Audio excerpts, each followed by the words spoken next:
This morning, I do not wish to delay the competition in damping your excitement with a low speed.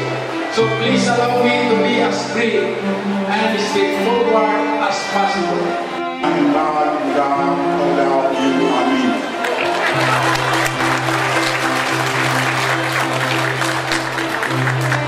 Saya po na dito ako ngayon. My good friend Anthony told me if I keep coming to Baguio, I can become kaya. Pero with this cake, it's only going to be for me.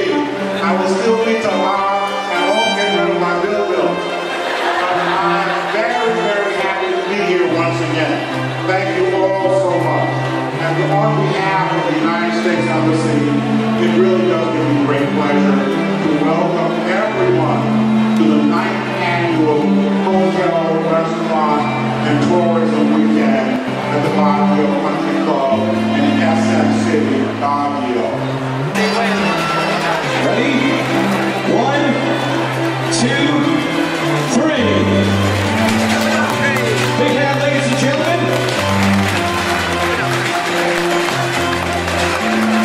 And now may we request the same personalities to please proceed to the largest wedding cake we have right here. A lot of activities are lined up in this edition of the Hotel and Restaurant.